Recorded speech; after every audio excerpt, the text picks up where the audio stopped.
जय जिनेन्द्र साहब। नमो अरिहंताणम,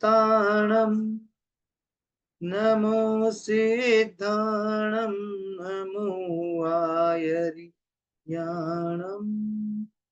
नमो वज्रायाणम,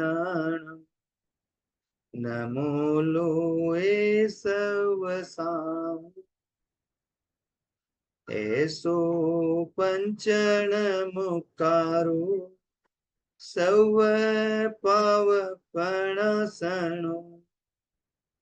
मंगलाणं च सवेसिं परमं हवै मंगलम्। जय जिनेन्द्र। सभी कर्म ग्रंथ सीखने वाले जिज्ञासु बंधुओं को सादर जय जिनेन्द्र। सभी को बराबर आवाज आ रही होगी। वैसे तो हमारी क्लास जो है उसकी दो क्लास हो चुकी है, लेकिन एक भूमिका रखते हुए प्रारंभ में मैं आपको बता देता हूं। जैन सिद्धांतों को सीखने के लिए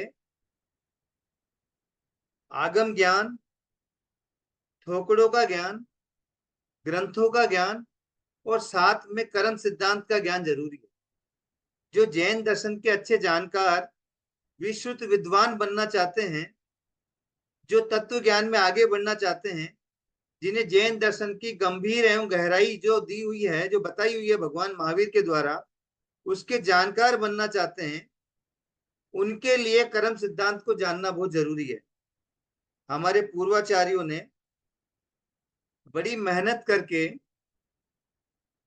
कर्म प्रवाद पूर्व आदि, अग्रायणीय पूर्व आदि पूर्वों से कर्म ग्रंथ आदि का निरूहण करके और हमारे सामने कर्म सिद्धांत को सरल रूप में प्रकट करने का प्रयास कराया। आज हम 6 कर्म ग्रंथ के माध्यम से कर्म सिद्धांत को जानने का प्रयास करते हैं। उसमें से प्रथम जो कर्म ग्रंथ है, जिसका की नाम कर्म विपाक है, उसको हम सीखने का प्रयास सबसे पहले कर रहे हैं। देखिए, अनेक ग्रंथों की होली जलाई एक मुस्लिम शासक हुआ, अलाउद्दीन खिलजी नाम का। उस मुस्लिम शासक को जैन लोगों से नफरत थी। जैसलमेर में जैन ग्रंथों के भंडार थे। उन जैन ग्रंथों के भंडारों को उसने लगातार जलाया, लेकिन फिर भी आज हमारे पास में इतना कर्म सिद्धांत का साहित्य मौजूद है कि हम अपने आप में एक प्रचुर कर्म साहित्य के लब्ध प्रतिष्ठ जैन है, जो हमारे जीवन का कल्याण कराने में समर्थ है। अगर उसकी जानकारी बराबर कर ली जावे तो अनेक जीवन की अनेक समस्याओं के समाधान भी हो सकते हैं और हम कर्म तत्वज्ञ भी बन सकते हैं। कर्म सिद्धांत को जानने से पूर्व ये जरूर ध्यान रख ले में, अधिकांश लोग वही होंगे जिन्होंने थोकड़ों की परीक्षा दी होगी पहले। जो थोकड़े होते हैं वे भी तत्व ज्ञान ही होता है, और ये जो कर्म सिद्धांत है ये भी तत्व ज्ञान ही। कर्म सिद्धांत में कर्म को आधार बना करके और जीवन व्यवहार में हमारे साथ घटी घटनाओं से जोड़ा जाता है। आज प्रथम कर्म ग्रंथ के रूप में कर्म विपाक जो कर्म ग्रंथ है, उसका स्वाध्याय हम चालू कर रहे हैं। आप सभी से विनम्र अनुरोध है कि कर्म सिद्धांत में जो कर्म विपाक नामक प्रथम कर्म ग्रंथ है, उसकी 22 सितंबर को अखिल भारतीय श्री जैन रत्न आध्यात्मिक शिक्षण बोर्ड के द्वारा परीक्षा आयोजित की जा रही है, और उसी के लिए हम सब इस कक्षा का आयोजन कर रहे हैं, ताकि हम सब कर्म सिद्धांत को सीख करके कर्म ग्रंथ के गूढ़ रहस्यों को जान करके और अपने जीवन में भी परिवर्तन लावें, और परीक्षा के आयोजन से हम हमारी बुद्धि को भी मापें कि हम कितने सीखने में आगे बढ़ पाए हैं। और हम कर्म सिद्धांत को सीखकर ये भी जानते हैं कि स्वाध्याय जब हम करते हैं, चाहे कर्म ग्रंथ का हो चाहे आगम का हो, तो उससे जो ज्ञानावर्ण कर्म की निर्जरा होती है, उस ज्ञानावर्ण की कर्म की निर्जरा में हम कितने आगे बढ़ सके। देखिए, प्रारंभ में बताया गया था, उस समय शायद सभी लोग इस क्लास में ज्वाइन नहीं हुए थे, कि कर्म, ये संसार जो है वो संसार दो तत्वों से मिलकर के बना हुआ है, जीव और जड़। जीव जो है वो सचेतन होता है, जड़ अचेतन होता है। कर्म जड़ है, कर्म जीव नहीं है। कर्म जड़ है, कर्म की कोई ताकत नहीं है कि वो जीव को नचा सके। लेकिन ये जीव ही अपने द्वारा किए गए विपरीत प्रवृत्तियों के कारण कर्म को अपने ऊपर हावी बना लेता है। कर्म की परिभाषा करते हुए बताया गया है, आपने किताबों में पढ़ा भी होगा, कि कार्मण पुद्गल जो होते हैं संसार में, इस संसार में रहे हुए कार्मण पुद्गलों को हम जो है वो मिथ्यात्व, अव्रत, प्रमाद, कषाय और योग, ये 5 हेतुओं से, ये 5 प्रकार की क्रियाएं हम करते हैं जो कि कर्म बंध के कारण बताए गए हैं। मिथ्यात्व, अव्रत, प्रमाद, कषाय और अशुभ योग। इन 5 प्रवृत्तियों के कारण से कार्मण वर्गना के पुद्गल जो पूरे लोक में रहे हुए हैं, वे हमारी आत्मा की ओर आकर्षित होते हैं, और उनका आकर्षण हमारी आत्मा से कर्म, कार्मण पुद्गलों को जोड़ देता है, और यही कर्म बंधन कहलाता है। और जब कर्म आत्मा से जुड़ जाता है तो उसमें एक विशिष्ट प्रकार की शक्ति उत्पन्न हो जाती है, जो प्रकृति, स्थिति, अनुभाग और प्रदेश के माध्यम से जाननी चाहिए। वो कर्म जो है आत्मा पे जुड़ करके आत्मा को किस प्रकार से प्रभावित करेगा, ये कर्म की प्रकृति कहलाती है। कितने समय तक वो आत्मा के साथ जुड़ा रहेगा, ये कर्म की स्थिति कहलाती है। और वह जो कर्म आत्मा से जुड़ा हुआ है, वो कैसे हमको दुख देगा या सुख देगा, हमारी बुद्धि को आवृत करेगा, या हमको ऊंचे कुल में जन्म दिलाएगा या नीचे कुल में जन्म दिलाएगा, हमारे संस्कार ऊंचे रखेगा या नीचे रखेगा, या हमारे को किसी किसी कार्य में बाधा पहुंचाएगा, इस प्रकार से कितने दर्जे का जो उस कर्म का पावर होता है, ये पावर जो कहलाता है, ये अनुभाग कहलाता है। और वो कर्म वर्गना के पुद्गल जितनी मात्रा में हमारी आत्मा के साथ आकर के लगते हैं, ये प्रदेश कहलाता है। कार्बन वर्गना के संसार में रहे हुए पुद्गल, लोक में रहे हुए पुद्गल, जब हम मिथ्यात्व, अव्रत, प्रमाद, कषाय और अशुभ योग, इन 5 हेतुओं के द्वारा जब कार्बन वर्गना के पुद्गल हमारी आत्मा से आकर के लगते हैं, चिपकते हैं, तो उनमें 4 प्रकार की शक्तियां उत्पन्न हो जाती है। एक तो वो कर्म जो है वो क्या करेगा, ये उसकी प्रकृति कहलाती है। कितने समय तक हमारी आत्मा के साथ रहेगा, ये उसकी स्थिति कहलाती है। और वो कैसा हमको प्रभावित करेगा, वो सर दर्द कराएगा तो कितने दर्जे का कराएगा, बुखार लेके आएगा तो 102 डिग्री का लाएगा या 104 डिग्री का लाएगा, ये सब अनुभाग पर डिपेंड करता है। और कितनी क्वांटिटी में कर्म के पुद्गल हमारी आत्मा से जुड़े हैं, ये जो है वो प्रदेश बंध कहलाता है। पहली बात तो कर्म जड़ है, यह हमेशा ध्यान रखना। और जड़ की ताकत कभी जीव से ज्यादा नहीं होती। अगर हमारे में ये विश्वास जग जाए कि कर्म जड़ है और हमारी आत्मा जीव है, हम जीव हैं और कर्म जड़ है, और जड़ की ताकत 3 काल में भी जीव से ज्यादा नहीं होती है, क्योंकि अनंत सिद्ध भगवान, अनंत सिद्ध भगवान इन जड़ कर्मों का नाश करके सिद्ध बुद्ध मुक्त बने हैं, और हम भी इन कर्मों का नाश करके सिद्ध बुद्ध मुक्त बन सकते हैं। प्रश्न खड़ा होता है, मैं थोड़ा सा रिवीजन करा रहा हूं पुरानी क्लासों का, क्योंकि कई नए लोग जुड़े हैं। प्रश्न खड़ा होता है कि आत्मा के साथ कर्मों का संबंध कैसे होता है। तो अनेक एग्जाम्पल हमारी पुस्तक में दिए हुए हैं, जो परीक्षा की पुस्तक है कर्मग्रंथ भाग 1 की, उसमें एक एग्जाम्पल दिया, दीवार जो है, दीवार अगर ज्यादा गीली है, अब गीली से भी क्या होता है, एक तो पानी से गीली होती है, एक तेल से गीली होती है, और एक अगर मान लो उस पर अगर अभी अभी वर्तमान में ही पेंट हुआ है, कलर पेंट हुआ है, तो उससे भी गीली होती है। अगर कलर पेंट हुआ है और धूल उड़ करके उस पर लगती है दीवार पे, तो वो अधिक मात्रा में चिपक जाती है। अगर तेल से गीली दीवार है तो उससे कम मात्रा में धूल चिपकेगी। अगर पानी से गीली दीवार है तो उससे कम मात्रा में धूल चिपकेगी। और अगर मान लो सूखी दीवार है तो धूल के कुछ कण ही उस पर दीवार पे चिपकेंगे। बस कर्म बंध और आत्मा, कर्मों का और आत्मा का भी ऐसे ही संबंध होता है।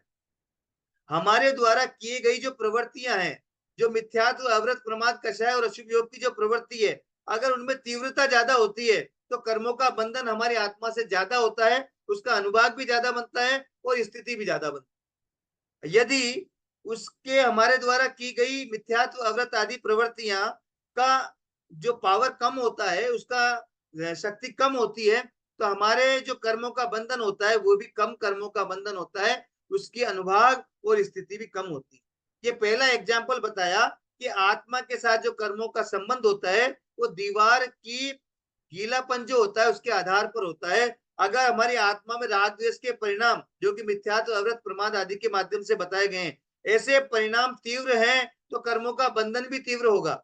यदि हमारे परिणाम सहज हैं, किसी प्रकार के कोई ज्यादा विशेष राग द्वेष की प्रवृत्ति नहीं हो रही है, तो हमारे कर्मों का बंधन जो होगा वो विशेष कोई ज्यादा नुकसानदायक नहीं होगा।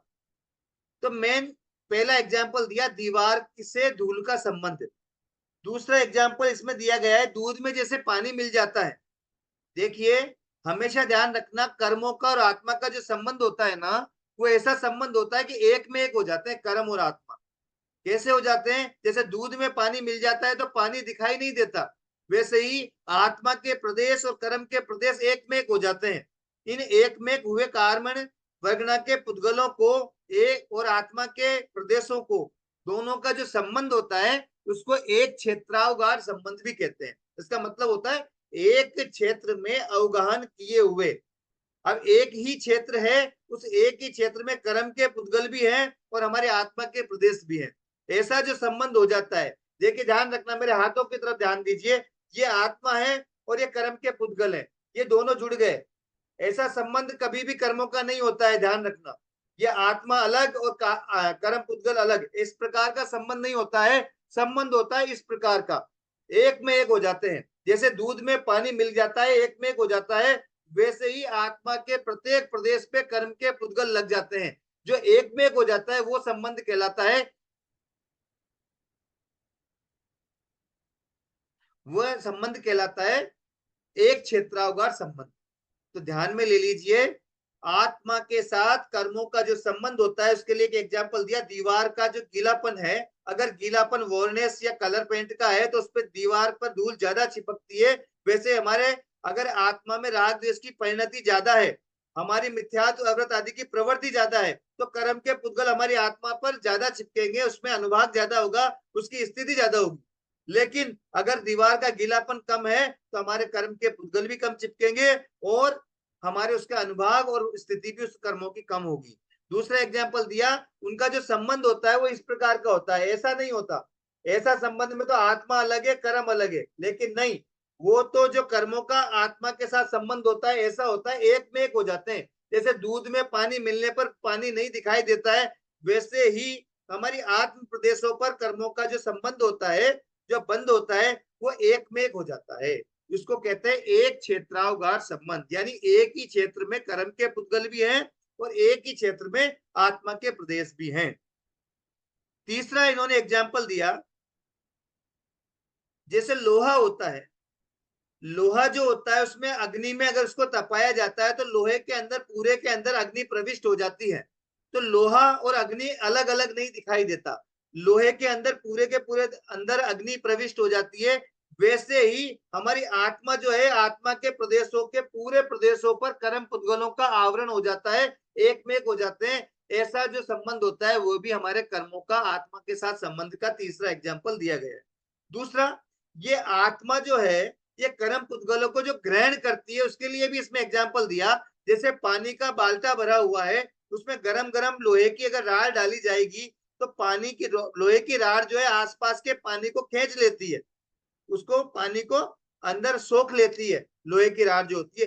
वैसे ही हमारी आत्मा यहाँ पर, जैसे मैं अभी यहाँ पर हूँ, अगर मैं राग द्वेष की प्रवृत्ति करता हूँ, मिथ्यात्व, अवृत आदि हेतुओं का सेवन करता हूँ, तो आसपास में जो कार्बन वर्गना के पुद्गल हैं, मेरे आसपास में जो कार्बन वर्गना के पुद्गल हैं, वे कार्बन वर्गना के पुद्गल मेरी आत्मा पर आकर के चिपक जाएंगे। इस प्रकार से ये तीसरा एग्जाम्पल कर्मों का आत्मा के साथ संबंध के लिए दिया गया है। चौथा एग्जाम्पल दिया, जैसे खदान होती है, आपने खान देखी होगी, ये जो खदान होती है, खनिज पदार्थ जो निकाले जाते हैं, उसमें सोना जो होता है, स्वर्ण स्वर्ण जो होता है वो भी खनिज पदार्थ होता है। और सोना कभी भी जो वर्तमान में आप जो पहनते हैं इस रूप में कभी नहीं मिलता है। जब खदानों से सोना निकाला जाता है तो उसमें मिट्टी और सोना दोनों मिक्स रहता है, मिट्टी और सोना दोनों मिक्स रहता है। और अनादिकाल से खदानों में सोने और मिट्टी का संबंध रहा हुआ है। वैसे ही अनादिकाल से मेरी आत्मा के साथ, आपकी आत्मा के साथ में कर्मों का संबंध रहा हुआ है।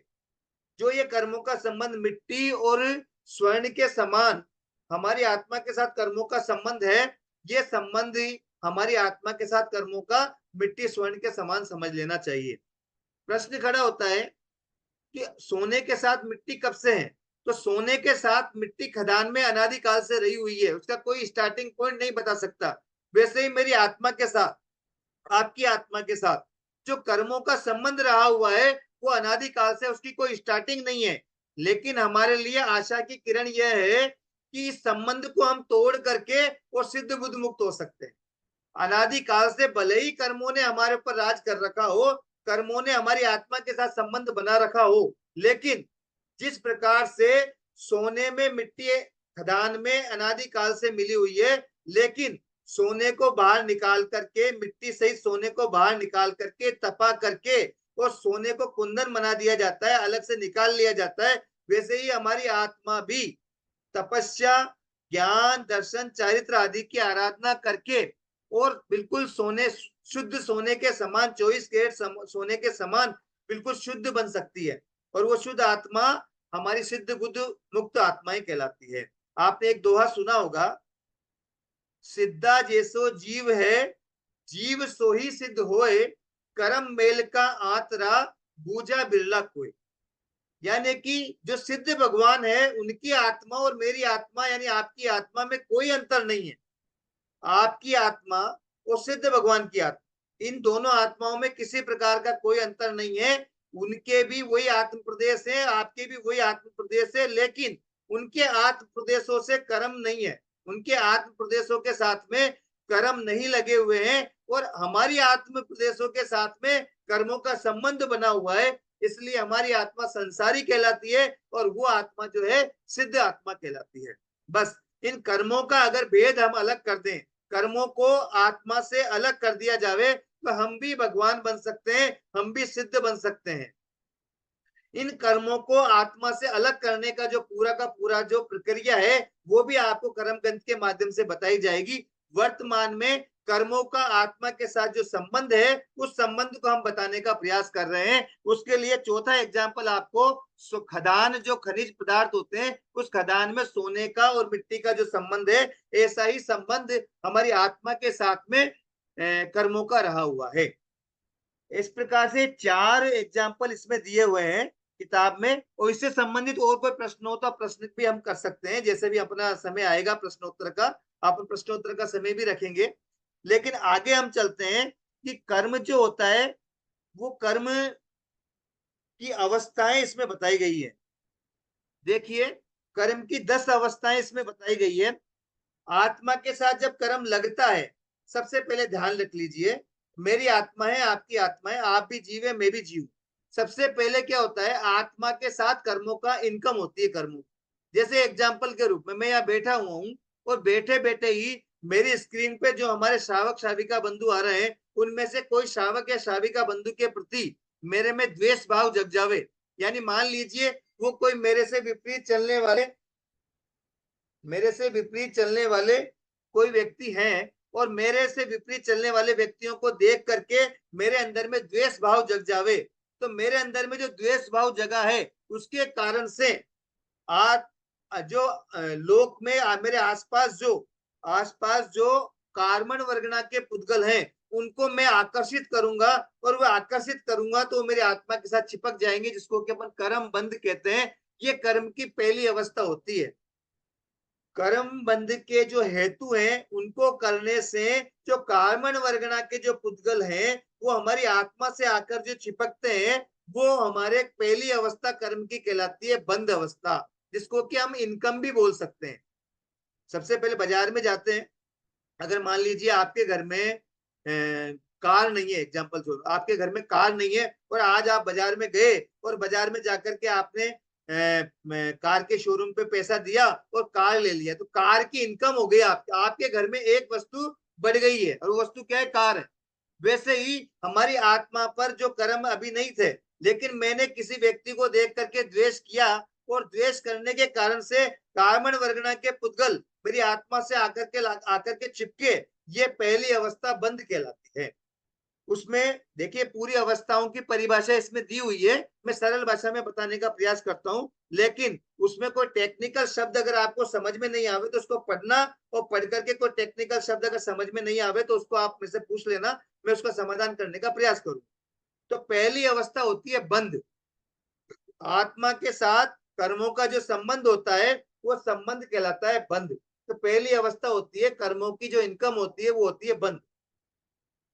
दूसरी कर्म की अवस्था होती है, अब सबसे पहले ध्यान रखना, कर्म का अगर बंद हुआ है तो कर्म का उदय जरूर आएगा। अगर मान लीजिए आपके घर में कोई चीज है, आपके घर में कोई चीज है, तो वो चीज कभी ना कभी तो उपयोग में आएगी आएगी, पक्की बात है। तो वैसे ही मेरी आत्मा पर जो कर्म लगे हुए हैं, जो बंद किए हुए मेरे आत्मा पर कर्म है, उस कर्मों का उदय भी जरूर आएगा, यानी उसका रिजल्ट भी मुझे मिलेगा। अगर मैंने पैसे की इनकम करी है तो पैसे को खर्च भी तो करना होगा ही ना। तो वैसे ही जैसे पैसों की इनकम को खर्च करना होता है, वैसे ही हमारी आत्मा पर जो कर्म लगते हैं उन कर्मों का उदय भी हमारे आत्म प्रदेशों पर आता है। लेकिन धर्म और कर्म में एक अंतर है। धर्म का फल तो तत्काल मिलता है, ध्यान में ले लीजिए, धर्म का फल तो तत्काल मिलता है, हैंड टू हैंड मिलता है, लेकिन कर्म का फल तत्काल नहीं मिलता है, वो बाद में मिलता है। इसलिए जो कर्म मैंने बांधे हैं या आपने जो कर्म बांधे हैं वो तत्काल उदय में नहीं आते हैं, उसका एक अबाधा काल होता है, एक उसका ऐसा पीरियड होता है, उस पीरियड में वो कुछ भी नहीं करता, केवल इनकम की आपने कर्मों की, वो कर्म जो है ऐसे कैसे आत्मा से लगे रहेंगे, चिपके रहेंगे, लेकिन वो अबाधा काल जब पूरा हो जाएगा उसके बाद वो हमारे आत्म प्रदेशों में उदय में आएंगे। तो इसलिए ध्यान में ले लें, दूसरी अवस्था होती है कर्म की उदय। उदय कब होता है? कर्म बंद होने के बाद उसका जितना अबाधा काल है, अबाधा काल यानी नो डिस्टरबेंस काल, वो कर्म हमको किसी प्रकार का डिस्टर्ब नहीं करेगा, हमको किसी प्रकार से प्रभावित नहीं करेगा, किसी प्रकार से हमको परेशान नहीं करेगा। जो कर्म हमने बांधा है वो कर्म के पुद्गल हमारी आत्मा से लगे रहेंगे, लेकिन वो हमको किसी भी प्रकार से उदय में आकर के जो परेशान नहीं करेंगे। वो जो काल होता है वो कहलाता है अबाधा काल, यानी अबाधा, वो हमको बाधा नहीं देंगे। ऐसा जो काल होता है कर्म बंद होने के बाद, जितने समय तक कर्म जो हमको बाधा नहीं पहुंचाते यानी उदय में नहीं आते हैं, वो काल जो होता है वो अबाधा काल होता है। ठीक है सर, ध्यान में ले लीजिए, वापस ध्यान में ले लीजिए, जो कर्म का बंद होता है, जो कर्म हमने बांधे हैं वो 100% उदय में आएंगे, लेकिन उदय में कब आएंगे? जब उसका अबाधा काल पूरा हो जाएगा।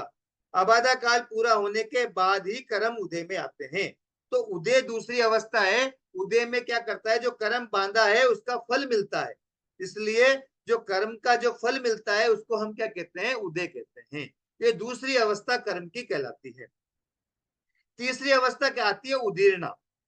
तीसरी अवस्था आती है उदीर्णा। अगर किसी को कोई प्रश्न पूछना है तो वो हाथ खड़ा कर देवे, जिससे कि मैं उसको अनम्यूट कर दूं और उसके बाद में वो प्रश्न कर ले। ठीक है सर?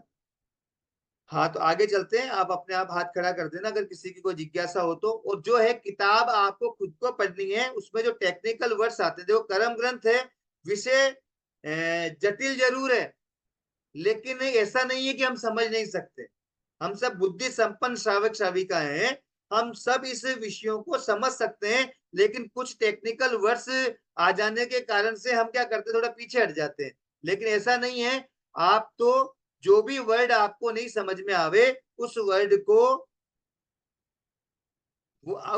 को मुझसे पूछे, मैं उसको समझाने का पूरा प्रयास करूं। ठीक है सर? ये शिक्षण बोर्ड की क्लास की जो बुक है, कर्म ग्रंथ की क्लास की बुक है, आप इस ध्यान में ले लीजिए। अगर ध्यान में नहीं हो तो हमारे संगीता जी लोडा ने उपलब्ध कराई है, और शिक्षण बोर्ड जो आध्यात्मिक शिक्षण बोर्ड है उसकी किताब निकली हुई है, 22 सितंबर को इसकी एग्जाम है, उसकी तैयारी करने के लिए ही क्लास जो अरेंज की गई है। तो देखिए तीसरी अवस्था कर्म की बताई उदीर्ण। अब एक बात ध्यान रखिए, उदय जो होता है ना, उदय के साथ उदीर्णा भी होती है। मैं एक छोटा सा एग्जांपल लेता हूं आपको। मान लीजिए मेरी तनख्वाह 1 तारीख को मुझे पेमेंट मिलता है, और 1 तारीख को मुझे पेमेंट कितना मिलता है, मान लीजिए 1 लाख रुपए मिलता है, ठीक है।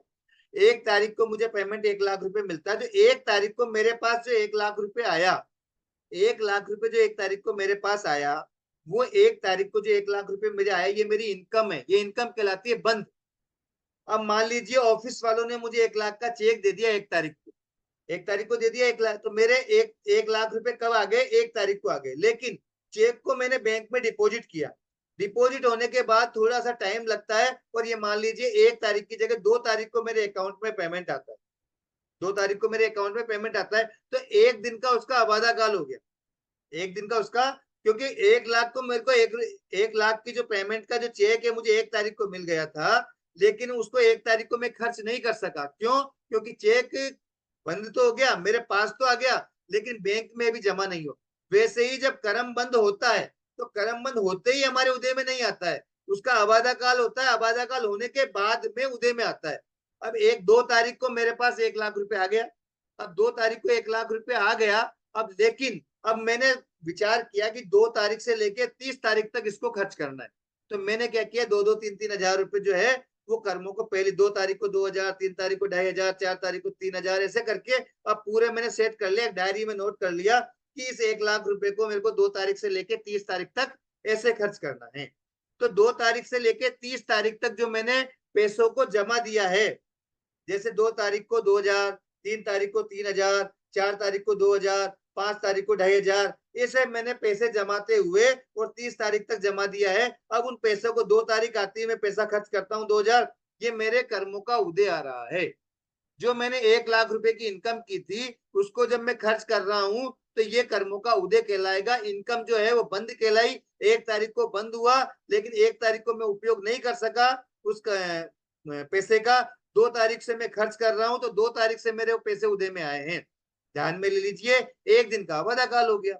लेकिन अब मेरे घर पे आ गया मेरा दोस्त, अब दोस्त आ गया, उसको घुमाना है मुझे जयपुर। अब जयपुर में उसने कहा भाई मैं तो इतने दिनों में आया हूँ और मुझे घुमाना है। अब मैंने मेरा खर्चा जो पूरे 30 तारीख तक सेट कर रखा था, अब मेरे को पैसा उस दिन कम पड़ेगा, क्योंकि मैंने ये तो प्लानिंग थी नहीं मेरे। तो मैं क्या करता हूँ, जो 15 तारीख को मैंने 3 हजार रुपए रखे हुए थे, उसमें से 1 हजार रुपए उठा करके आज खर्च कर देता हूँ, ठीक है ना। 1 तारीख को उठा करके मतलब मान लो मैं 3 तारीख को हूँ, अब 15 तारीख को जो 3 हजार रुपए, उसमें से 1 हजार रुपए उठाए, 16 तारीख को जो 5 हजार रुपए, उसमें से 1 हजार रुपए उठाए, 17 तारीख को 2 हजार रुपए, उसमें से 100 रुपए उठाए, ऐसे उठा करके मैं आज ही खर्च कर देता हूँ। ये कहलाती है उदीर्णा। जो आगे आने वाले कर्म पुद्गल थे, आगे जो उदय में आने वाले कर्म पुद्गल थे,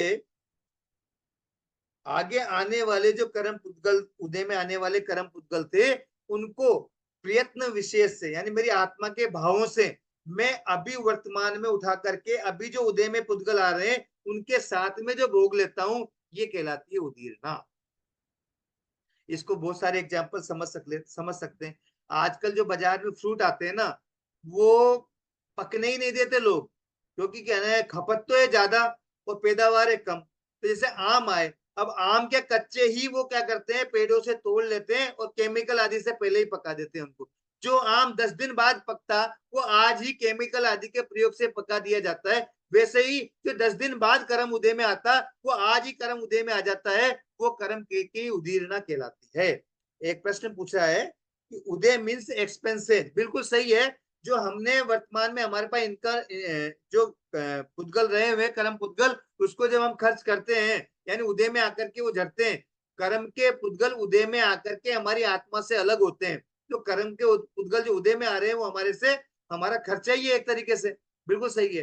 कर्म के पुद्गलों का खर्चा करते जाएंगे तो कर्म के पुद्गल कम हो जाएंगे। जैसे 1 लाख रुपए को अपन ने कर्म माना, तो अगर 1 तारीख को तो खर्च नहीं हुआ, 2 तारीख को 2 हजार खर्च कर दिए, तो हमारे 1 लाख की जगह कितने पुद्गल रह गए आत्मा के साथ, 98,000 पुद्गल रह गए। ठीक है ना। वैसे ही है, बिल्कुल सही है। आपने जो प्रश्न किया उसका समाधान यही है। आपने एक प्रश्न आया है इसमें, क्या हर जीव के आबादा काल जरूरी है? हर जीव के नहीं है, हर कर्म का आबादा काल जरूरी है। जीव ने जो भी कर्म बंधेगा ना उसका आबादा काल जरूर होगा। कोई भी कर्म कोई भी आत्मा बांधेगा वो बांधते ही उदय में नहीं आता है, कभी भी नहीं आता है।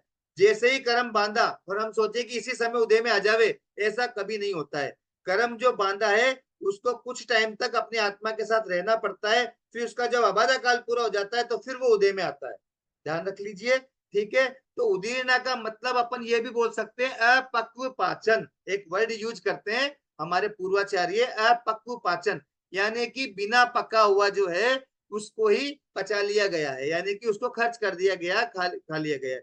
अपक्व पाचन जो है वो इसके लिए वर्ड यूज किया जाता है। जैसे पेड़ से कच्चे फल तोड़ लेते हैं, उसको केमिकल के द्वारा पका करके जल्दी ही उपयोग में ले लिया जाता है, वैसे ही जो कर्म के पुद्गल हमारे आगे उदय में आने वाले थे, लेकिन कर्म के पुद्गलों को प्रयत्न विशेष से जीव के परिणामों के कारण से उठा करके अभी जो वर्तमान में कर्म उदय में आ रहे हैं उनके साथ ही भोग लिया जाता है, वो उदीरना कहलाती है। जैसे कि 5 तारीख को मैंने खर्च करने के लिए 2,000 रुपए रखे थे, लेकिन मेरा दोस्त आ गया जयपुर घूमने के लिए और मेरा खर्चा हो गया 7,000 रुपए।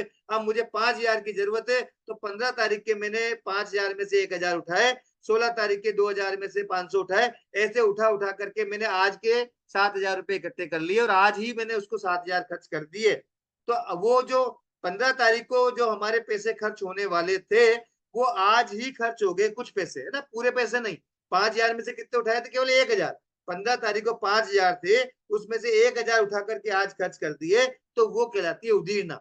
उदीरना कभी भी पूरे प्रदेशों की नहीं होती है, ठीक है ना।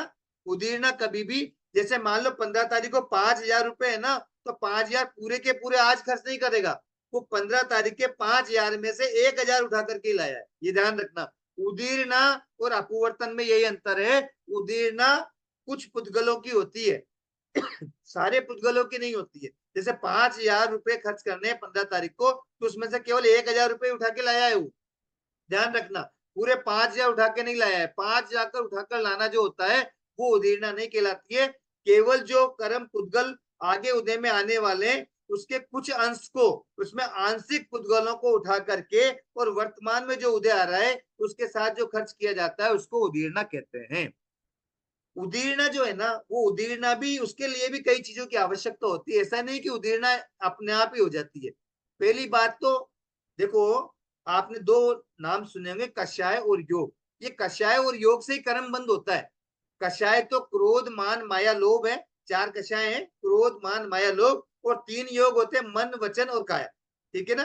मन वचन और ये काया पूरी, ये 3 योग और कषाय, इन कषाय और योग से ही कर्मों का बंधन होता है। उसके कारण अपने मिथ्यात्व अवृत प्रमाद आदि बता दिए, ठीक है। अब ये जो योगों की प्रवृत्ति होती है, प्रत्येक जीव जो भी 13वें गुणस्थान तक का जीव है, हम अभी वर्तमान में 5वें गुणस्थान में है, हम शावक शाविकाएं हैं तो 5वें गुणस्थान में है, तो हम पहले गुणस्थान से लेके 13वें गुणस्थान तक प्रत्येक जीव योगों की प्रवृत्ति में रहता है। किसमें रहता है? उसके मन वचन काया का योग चलता ही रहता है। तो जब उदीरना होती है तो योगों की प्रवृत्ति जरूरी होती है। इसका मतलब 13वें गुणस्थान तक प्रत्येक जीव के उदीरना होगी होगी, क्योंकि योग रहेंगे 13वें गुणस्थान तक तो उदीरना भी 13वें गुणस्थान तक होगी ही होगी। दूसरा, उदीरना उसी कर्म की होती है जिस कर्म का उदय चल रहा होता है। हमारे पर अगर मान लीजिए हमारा सर दर्द हो रहा है, हमारा सर दर्द हो रहा है, यानी कि हमारे असाता वेदनीय कर्म का उदय चल रहा है।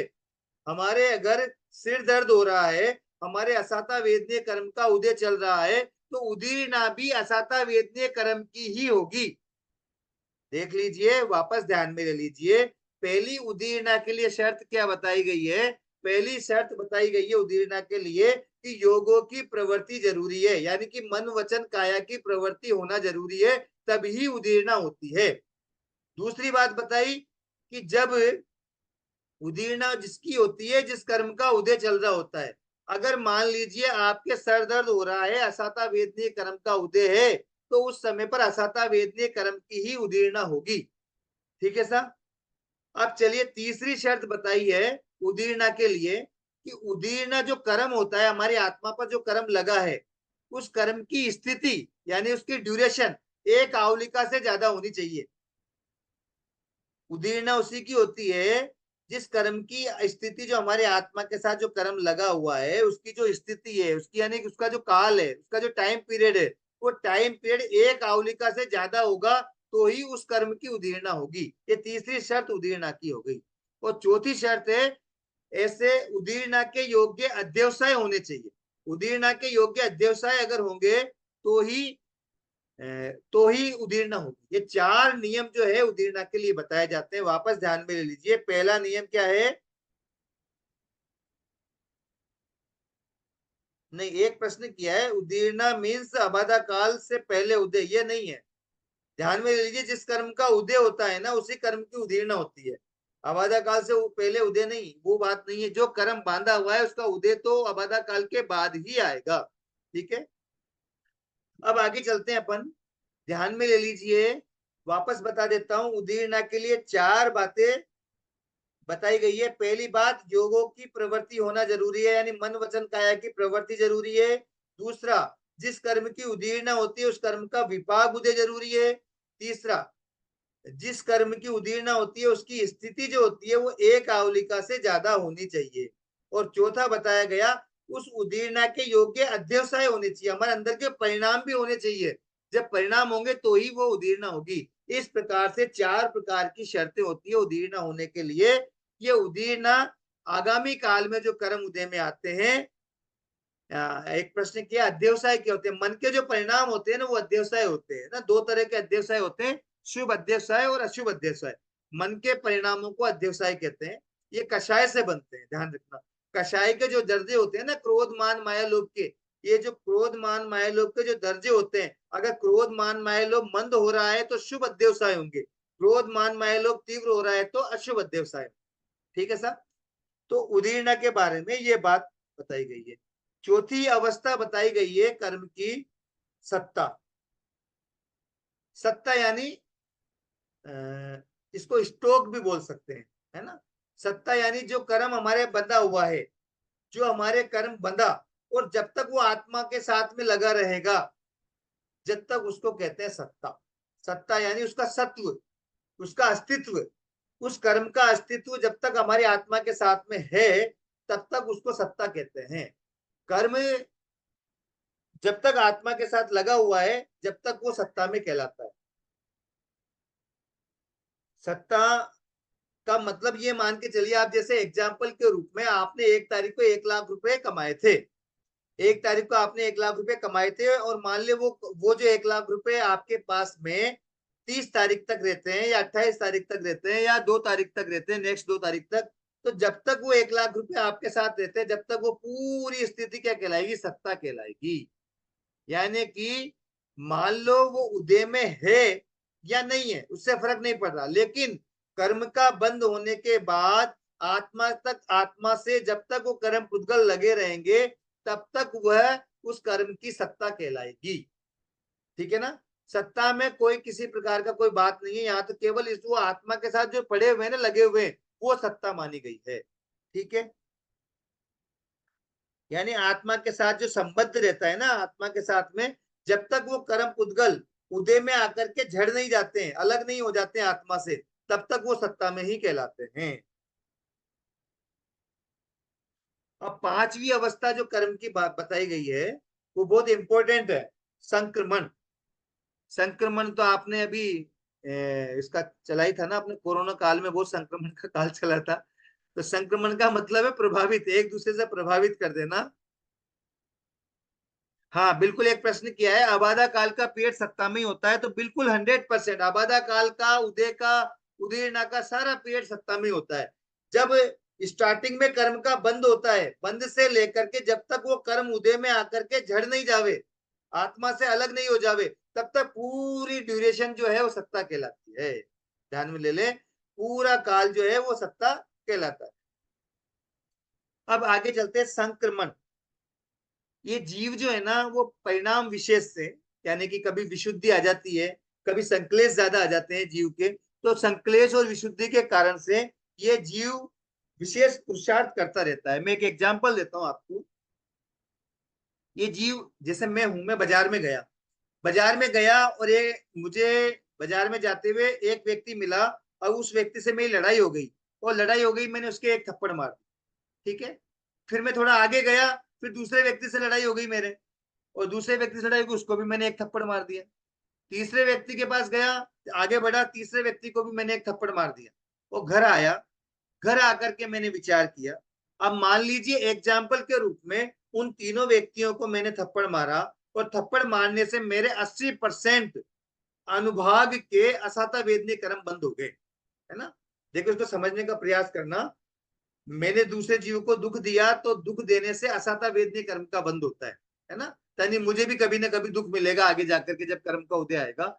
मैं बाजार में गया था, मैंने 3 व्यक्तियों को एक एक थप्पड़ मारा, और मैंने क्या किया, उस थप्पड़ मारने के कारण से मेरे जो कर्म बंधे, जो कारण वर्गना के पुद्गल मेरी आत्मा से आकर के लगे, वो मेरे 80% अनुभाग के थे। 80% अनुभाग यानी उसकी पावर कितनी थी, जो मेरे कर्म बंधे, वो 80% उसकी पावर थी, ठीक है साहब। अब वो 80% पावर के बंदे में घर आ गया, घर आकर के मैंने पहले व्यक्ति को जो थप्पड़ मारा था उसके बारे में सोचा, अरे मैंने तो आज गलती कर दी, उसकी तो कोई गलती भी नहीं थी, और मैंने जबरदस्ती उसको थप्पड़ मार दी, मुझे उससे जाकर के माफी मांगनी चाहिए, मैंने आज बहुत बड़ी गलती कर दी। वो व्यक्ति तो बिल्कुल सीधा साधा था, उसकी तो कोई गलती भी नहीं थी, और ये जो है मेरे से गलती हो गई है। तो इस प्रकार से मेरे मन में विचार आए। अब मेरे मन में विचार आने के बाद में मैंने मन ही मन उस व्यक्ति से क्षमा याचना कर ली, तो मैंने जो असाता वेदनीय का 80% का जो पावर बांधा हुआ था, वो घट करके उस व्यक्ति के साथ जो कर्म बंद हुआ था उस समय पर, वो 80% घट करके मेरे 40% रह गए। क्यों? क्योंकि मेरे परिणाम जो है वो परिणाम विशुद्धि के बने। उस व्यक्ति के प्रति जो मेरा द्वेष भाव उस समय पर था जब मैंने थप्पड़ मारा, और घर आकर के उस समय मेरे कर्म बंद हो गए 80% के, लेकिन घर आकर के मैंने पश्चाताप किया, क्षमायाचना के भाव लेकर के आया, तो वो जो 80% का अनुभाग है वो घट करके और कितना रह गया, 40% रह गया।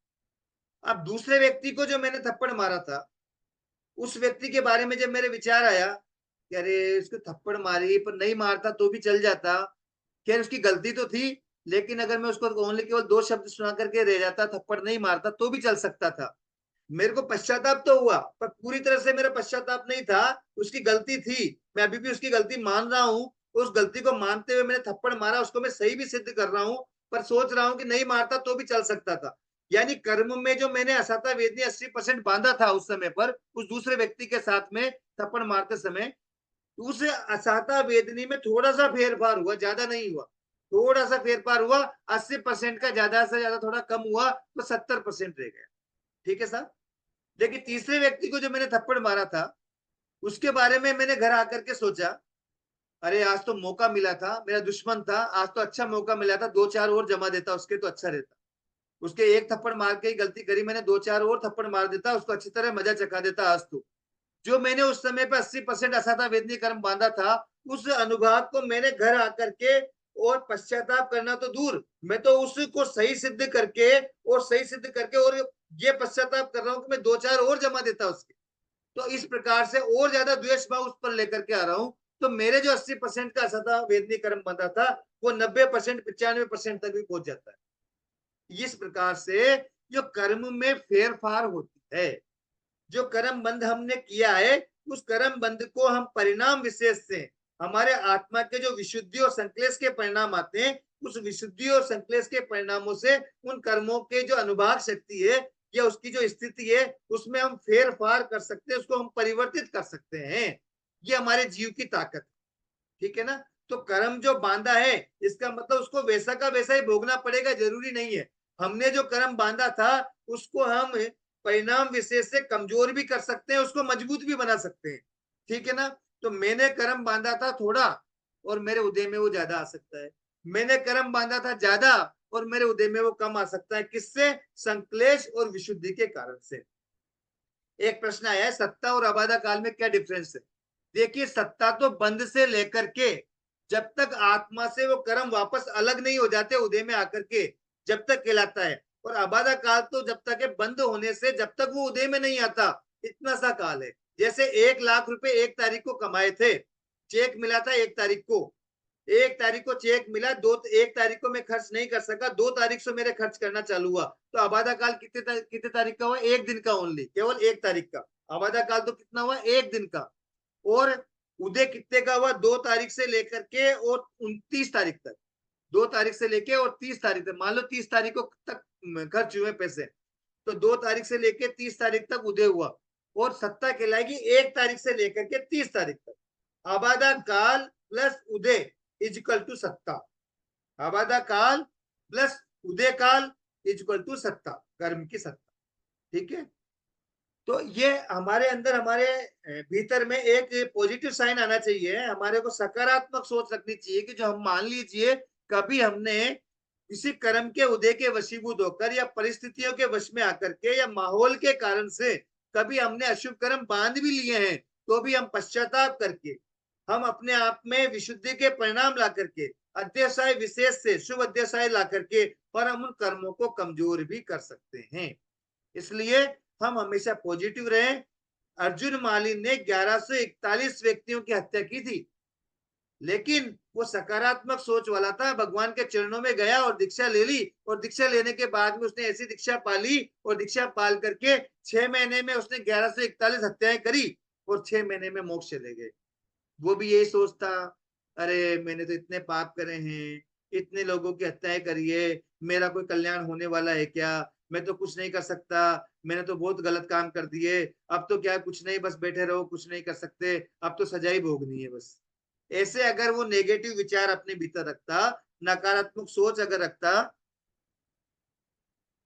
अगर वो अपने अंदर में नकारात्मक सोच रखता, तो वो कभी भी मोक्ष नहीं जा सकता था।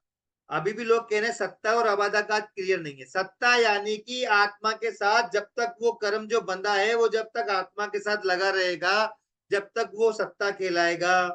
ठीक है ना, वो चाहे अबाधा काल में पड़ा हुआ हो, चाहे वो उदय काल में पड़ा हुआ हो। ठीक है, 1 तारीख को जो पैसा कमाया वो 30 तारीख को खत्म हुआ, तो 1 से लेके 30 तारीख तक सत्ता कहलाएगी। और 1 तारीख को वो खर्च नहीं कर सका, क्योंकि अभी तो चेक डिपॉजिट हुआ है, 2 तारीख को कैश हाथ में आया उसके, तो 1 तारीख को वो खर्च नहीं कर सका। ओनली 1 दिन का जो काल है वो अबाधा काल का है, 2 तारीख से लेकर के 30 तारीख तक उसने खर्च किया, ये उदय काल है। तो उदय काल यानी खर्च करने वाला काल। उदय काल 2 तारीख से लेकर के 30 तारीख है, 1 तारीख अबाधा काल है, और इन दोनों को मिला दिया जाए यानी 1 तारीख से लेकर 30 तारीख तक का काल, ये सत्ता काल कहलाता है। मैंने अच्छी तरह समझा दिया है। अब अगर किसी को समझ में नहीं आया हो तो वो व्यक्तिगत रूप से मुझको फोन कर ले, क्योंकि सब लोगों के आगे भी बढ़ना भी है। एक ही चीज पर अगर टिके रहेंगे तो हमारा कोर्स भी पूरा नहीं होगा। तो चौथा, पांचवा जो अवस्था बताई गई है वो संक्रमण अवस्था बताई गई है। ठीक है साहब, तो संक्रमण अवस्था क्या होती है? संक्रमण यानी चेंज करना। क्या होता है, मान लीजिए हमने जो कर्म बांधे, हमने जो कर्म बांधे हैं, मान लीजिए मैंने अशुभ कर्म बांधे, और अशुभ कर्म बांधने के बाद मेरे परिणाम विशेष बहुत अच्छे आ गए, मेरे विशुद्धि इतनी अच्छी आ गई, मैं गुरु भगवंतों के सानिध्य में पहुंच गया, और वहां जाकर के मुझे अच्छे परिणाम आ गए, अच्छी विशुद्धि आ गई, तो मेरे जो अशुभ कर्म जो बांधे हुए हैं, वो अशुभ कर्म ट्रांसफर होकर के किसमें हो जाएंगे? शुभ कर्मों में ट्रांसफर हो जाएंगे। वापस ध्यान में ले लीजिए, संक्रमण यानी चेंज होना। जब कर्म चेंज हो जाते हैं, जो उसका स्वभाव होता है उस स्वभाव के विपरीत स्वभाव में चेंज हो जाते हैं, तो वो कहलाता है संक्रमण। जैसे एग्जाम्पल दिया था आपको मैंने, मान लीजिए मैंने अभी वर्तमान में किसी के साथ गलत व्यवहार किया, तो गलत व्यवहार करने से मेरे असाता वेदनीय कर्म का बंध हुआ, लेकिन उसी व्यक्ति से जाकर के मैं क्षमा कामना कर लेता हूँ, क्षमा याचना कर लेता हूँ, तो वो व्यक्ति जो है मुझे क्षमा कर देता है, तो मेरे जो अशुभ कर्म जो बंधे हुए थे, असाता वेदनीय कर्म बंधे हुए थे, वो असाता वेदनीय कर्म का ट्रांसफर साता वेदनीय में हो जाएगा, और वो असाता जो वेदनीय है वो किस में कन्वर्ट हो गई? साता वेदनीय में कन्वर्ट हो जाती है। इसको कहते हैं संक्रमण।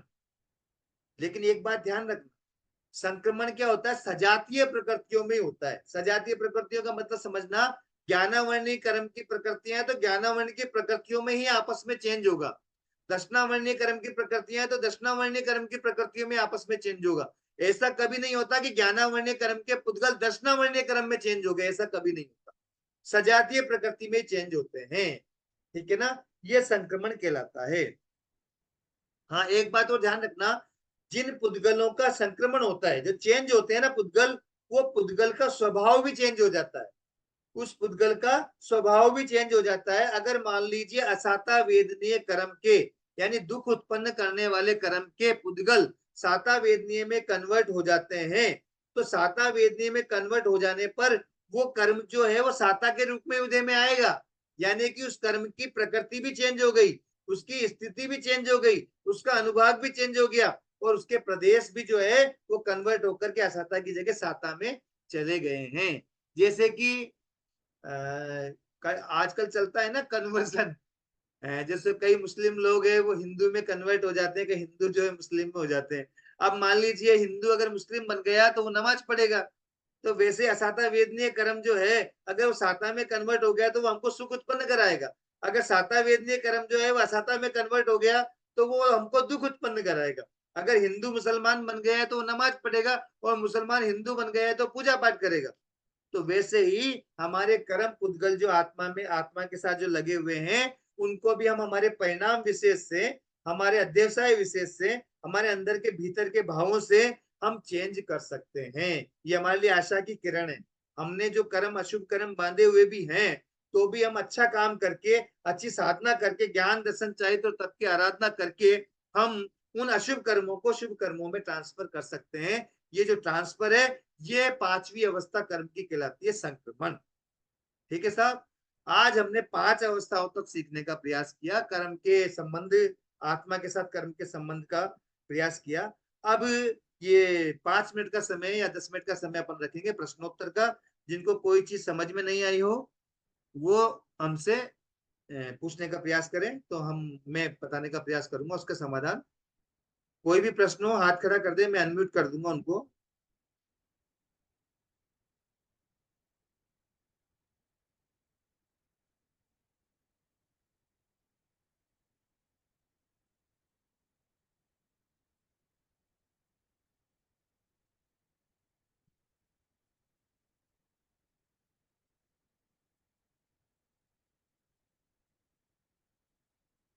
हाँ साहब, फरमाइए। जय जी। हाँ, जय जिनेन्द्र गुरु जी। जैसे अभी संक्रमण आपने समझाया, तो उसमें जैसे ज्ञानावरणी का है, तो मति श्रुत का अवधि में या फिर कैसे, उसको थोड़ा सा और एक्सप्लेन कर दीजिए प्लीज। हाँ देखिए, और संक्रमण क्या होता है। किस सीजन से होगा, जैसे अभी कोई ज्ञान सीख रहा है ना, और हम्म, उसका भी पहले कम था, या कैसे होगा वो, थोड़ा सा प्लीज। कर्म के पुद्गल जो होते हैं ना, ज्ञानावरणी कर्म के जो पुद्गल हैं, जो 5 प्रकृति हमारे ज्ञानावरणी कर्म की है, तो जैसे वर्तमान में मति ज्ञानावरण, श्रुति ज्ञानावरण आदि जो कर्म पुद्गल हैं, जिनके कर्म पुद्गल है, वो मति ज्ञानावरण श्रुति ज्ञानावरण के कर्म पुद्गल मति ज्ञानावरण श्रुति ज्ञानावरण में आदि में ही परिवर्तित होते रहते हैं। इसमें ध्यान में ले लीजिए, जो कर्म हम बांध रहे हैं, जिस कर्म की हम इनकम कर रहे हैं, वो कर्म की जो इनकम कर रहे हैं उस कर्म में सत्ता में पड़े हुए पुद्गल ट्रांसफर होते हैं, है ना। एक वर्ड में लाइन बोलूंगा, उसको समझने का प्रयास करना। अबद्यमान का बद्यमान में संक्रमण होता है, ठीक है ना। अबद्यमान का मतलब सत्ता, सत्ता में रहे हुए पुद्गलों का बंधने वाले पुद्गलों में कन्वर्ट होते हैं। जो हमारे वर्तमान में कर्म पुद्गल बंध रहे हैं, जैसे वर्तमान में मैं हूं, अभी मैं क्या कर रहा हूं, देवगति को बांध रहा हूं। अभी क्योंकि मैं श्रावक हूं, और श्रावक क्या है, देवगति को बांधता है, तो मैं वर्तमान में देवगति को बांध रहा हूं, तो मेरे सत्ता में पड़े हुए त्रियंच गति के पुद्गल, नर गति के पुद्गल, मनुष्य गति के पुद्गल, वो किसमें कन्वर्ट हो रहे हैं, देवगति में कन्वर्ट हो रहे हैं। जिसमें जो बंद होता है ना, उसमें कन्वर्ट होते हैं। और कौन से होते हैं, जो सत्ता में पड़े हुए होते हैं। तो जो मति ज्ञानावन आदि के जो पुद्गल सत्ता में पड़े हुए हैं, वो पुद्गल जो बनने वाली मति ज्ञानावन आदि प्रकृतियां उनमें कन्वर्ट होते हैं, इसको संक्रमण कहते हैं।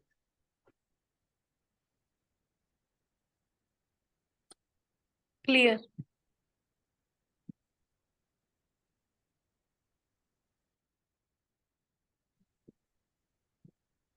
हाँ साहब। जय जिंदा सर। जय जिनेन्द्र। सर आपने बोला कि अगर कर्म उदय में आए तो उनकी उदीर्णा कर सकते हैं, तो जो कर्म उदय में आए उनकी उदीर्णा कर सकते हैं, या नया कर्म सत्ता में से लेके उदय में लाके उसको भी उदीर्णा कर सकते हैं?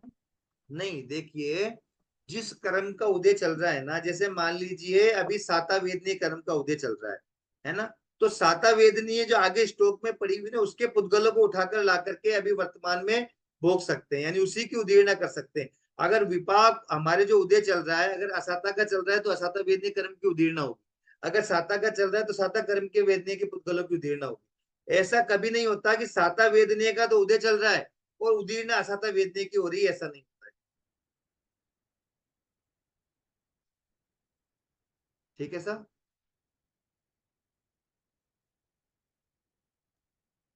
हाँ सर। सर अगर हमको ऐसे बुखार आया है तो हम उसको सहन कर रहे हैं, तो वो हमारी उदीर्णा हो गई सर। तो अगर और उदीर्णा करनी तो क्या नए और उस वैसे कैसे आप बोले सर उदीर्णा करनी तो? देखिए, आपको बुखार आ रहा है, आप सहन कर रहे हैं तो 100% उदीर्णा है, लेकिन आप सहन नहीं कर रहे हैं तब भी उदीर्णा है, ध्यान रखना। पर जब कम पुद्गलों की उदीर्णा होती है, अगर आप बुखार आने पर सहन कर रहे हैं तो भी असाता वेदनीय कर्म की उदीर्णा होगी, और सहन नहीं कर रहे हैं तब भी उदीर्णा होगी, पर क्वांटिटी में अंतर पड़ जाता है।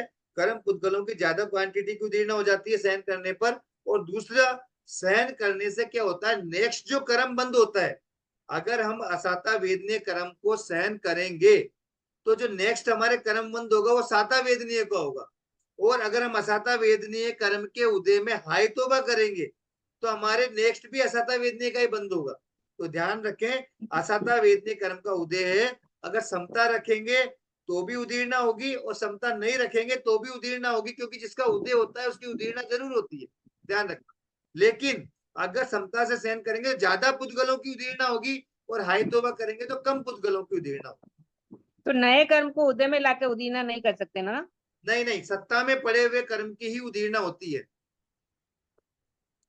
सर उदय में आए हुए कर्मों की उदीर्णा होती है, सत्ता में रहते हैं उनकी उदीर्णा होती है? देखिए, उदय में जो कर्म चल रहा है, जो कर्म की प्रकृति हाँ। उदय में चल रही है, उसके स्टॉक में भी पड़े हुए हैं दलित। जैसे वर्तमान में मान लो आपके बुखार आ रहा है, बुखार आ रहा है, हम्म। इसका मतलब असाता वेदनीय कर्म का उदय चल रहा है, तो ये हमारे हम्म। स्टॉक में भी असाता वेदनीय कर्म पड़े हुए हैं। उन स्टॉक में पड़े हुए कर्म पुद्गलों को वर्तमान में जो असाता वेदनीय उदय में आ रही है उसके साथ मिलाकर के भोग लेना उदीर्णा कहलाती है। ठीक है सर, जय जय, थैंक।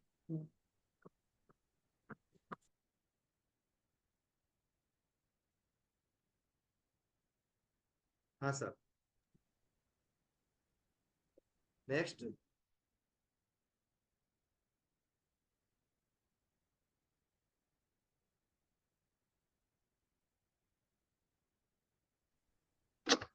जय जिनेन्द्र सर, जय जिनेन्द्र। आवाज आ रही है मेरी? हाँ। अ, एक तो क्वेश्चन था कि एक समय में एक ही कर्म उदय में आता है या दूसरे भी साथ में उदय में आ सकते हैं? और एक सेकंड क्वेश्चन था कि उदीर्णा से क्या विशेष कुछ फर्क पड़ता है कर्मों की निजरा में? देखिए, पहला प्रश्न है कि एक समय में क्या एक ही कर्म उदय में आता है। देखिए, उदय दो प्रकार के होते हैं, एक होता है विपाक उदय और एक होता है प्रदेश उदय। प्रदर्श उदय। विपाक उदय जो होता है, विपाक उदय जो हमको फील होता है, जो हमको अनुभव में आता है, जैसे अगर सर दर्द होगा तो हमको अनुभव में आएगा 100%। तो विपाक उदय तो एक समय में एक ही कर्म का होता है, ध्यान रखना। प्रदेश उदय हमारे अनेक कर्मों का हो सकता है जो कि हमको अनुभव में नहीं आता। दो तरह के उदय होते हैं, एक विपाक उदय और एक प्रदेश उदय। विपाक उदय हमको अनुभव में आता है, फील होता है, और प्रदेश उदय हमको अनुभव में नहीं आता। जो प्रदेश उदय अनुभव में नहीं आता वो अनेक कर्मों का हो सकता है। इसके लिए एक एग्जाम्पल लेते हैं। कभी गन्ने का रस पिया आपने बाजार में, तो गन्ने का रस वाला जो क्या करता है, चरखी में गन्ना डालता है ना, तो गन्ने के बीच में नींबू रख देता है, और नींबू के अलावा पुदीना रख देता है, और पुदीना या और भी कोई टेस्ट की कोई चीज है तो वो रख देता है, और ऊपर भी गन्ने लगा देता है। अब वो पिस्ता जो है ना, वो गन्ना गन्ना दिखता है ऊपर से। तो ऊपर से क्या दिखता है, गन्ना गन्ना दिखता है, और अंदर में उसके क्या पिस रहा है, पुदीना भी पिस रहा है, नींबू भी पिस रहा है, और या और भी कोई चीज ने रखी हुई तो वो भी पिस रही है। देखिए, ऊपर तो केवल गन्ना दिख रहा है, लेकिन अंदर पिसने वाली चीजें तो दो तीन है ना और भी। तो वैसे ही विपाक उदय हमेशा एक कर्म का आता है, और प्रदेश उदय अनेक कर्मों का आ सकता है। ठीक है सर? और दूसरा प्रश्न क्या था? उदीर्णा से हाँ, उदीर्णा कर्म जो की है, निजरा में। हाँ बिल्कुल, उदीर्णा जीव के लिए ज्यादा लाभदायक नहीं है। ज्यादा लाभदायक इसलिए नहीं है क्योंकि कर्म को पूरी तरह से खत्म नहीं करती है। मैंने एग्जाम्पल दिया था, 15 तारीख को 5,000 खर्च करने हैं, उसमें से मैं 1,000 रुपया ला करके भी खर्च कर रहा हूँ, यानी कि 15 तारीख को 4,000 रुपये तो बचे हुए हैं मेरे पास खर्च करने के लिए। इसलिए उदीर्णा आंशिक कर्म पुद्गलों की होती है, वो जीव के लिए ज्यादा लाभदायक नहीं है। ये उदीर्णा से कभी भी जीव अगर उदीर्णा लगातार करता भी जाएगा तो भी कोई जीव मोक्ष नहीं जाएगा, इसलिए उदीर्णा जीव के लिए ज्यादा लाभदायक नहीं है। जी, बहुत बहुत धन्यवाद।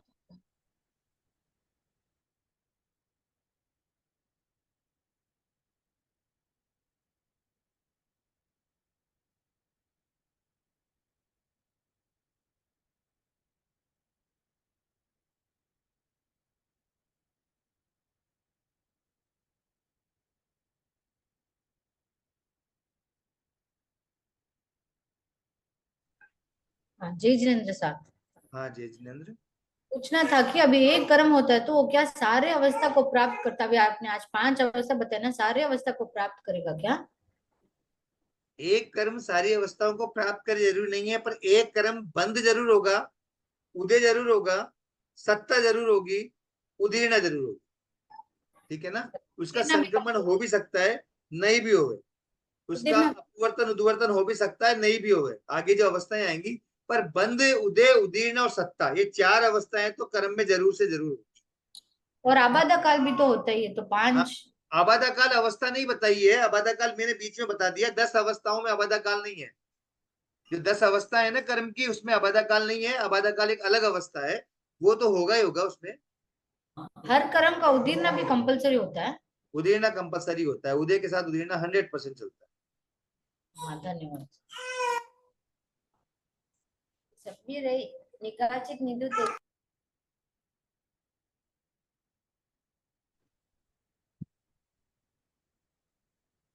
हाँ जय जियन साहब, और कोई प्रश्न? जय जिनेन्द्र साहब। हाँ जय जिनेन्द्र। हाँ, मेरा मेरा ये क्वेश्चन था, जैसे कर्म बंद हुआ है, जैसे असाता का उदय आया है, तो अब उसको अपन जो अपन करना सोच रहे थे वो नहीं कर पा रहे हैं, तो उसमें क्या करना चाहिए? समभाव रखना चाहिए या उसको कैसे जबरदस्ती करना चाहिए या क्या करना चाहिए? देखो कर्म के उदय में 3 तरह की स्थितियां, अगर मान लो असाता वेद ने कर्म का उदय, या तो असाता वेद ने कर्म के उदय में अपने आप को शुभ प्रवृत्तियों में लगा दो, या समता से सहन कर लो, और या फिर ज्ञाता अच्छा दृष्टा बन जाओ। 3 चीजें आपको बता दी है साधना के लिए, या तो अच्छा अपने आप को अच्छे कर्मों में लगा दो, और या अच्छा। फिर समता से सहन कर लो, और या फिर हाँ तीसरी चीज बताइए उसके लिए, ज्ञाता दृष्टा बन जाओ, बिल्कुल अपने आप में ध्यान करके बैठ जाओ। अच्छा, धन्यवाद साहब। हाँ, बिल्कुल।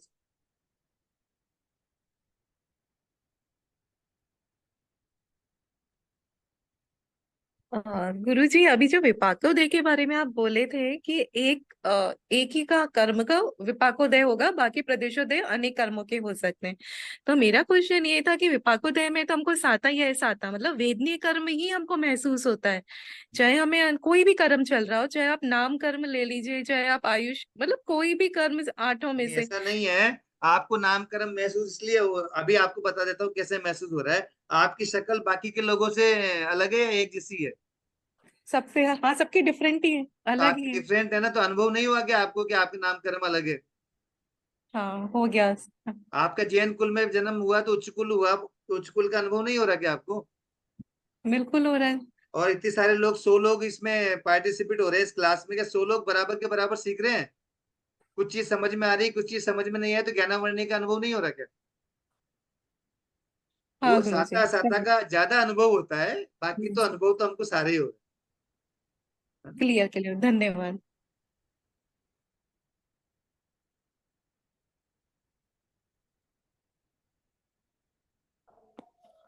जय जिनेन्द्र सर। जी, जी।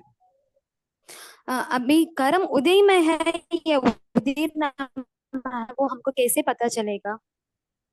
कर्म का उदय तो मालूम पड़ता ही है, जैसे अगर मान लो सर दर्द हो रहा है तो असाता वेदने का उदय है। अगर आपको कोई किताब पढ़ रहे हो और याद नहीं हो रहा है तो ज्ञानावरण कर्म का उदय। और बाकी तो कर्म का उदय चल ही रहा है, जैसे मान लो उच्च गोत्र में पैदा हुए तो उच्च गोत्र कर्म का उदय है। उदीर्णा उदय के साथ अपने आप चल रही है, उदीर्णा हमको अनुभव में नहीं आती। अनुभव नहीं कर सकते? हाँ, उदीर्णा का अनुभव नहीं होता है, उदय तो अनुभव में आ ही रहा है, विपाक उदय जो है अपने को हाँ सब। उदय हाँ उदीर का कैसे पता चलेगा, वही डाउट था। उदीर्णा का पता नहीं चलता सर। धन्यवाद।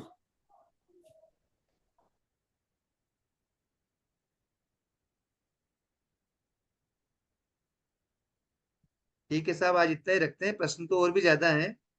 बाकी प्रश्नों का समाधान कल क्लास वापस 8:30 बजे होगी, उसके समय रखेंगे। अभी सलोनी जी आपके सामने कुछ बताएंगे परीक्षा के बारे में।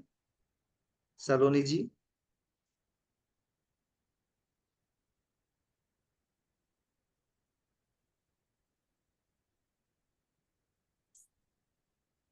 नहीं है क्लास में, तो आपको वापस सूचना दे देता हूं मैं। 22 सितंबर को करम ग्रंथ भाग 1 की परीक्षा अखिल भारतीय श्री जैन रत्न आध्यात्मिक शिक्षण बोर्ड जोधपुर के द्वारा आयोजित की जाएगी। आप ज्यादा से ज्यादा लोग जो है वो इस परीक्षा में भाग लेवे। जिन्होंने फॉर्म नहीं भरा है भरे। और जब परीक्षा के माध्यम से पढ़ाई अच्छी हो जाती है तो आप पढ़ाई करने का प्रयास करें।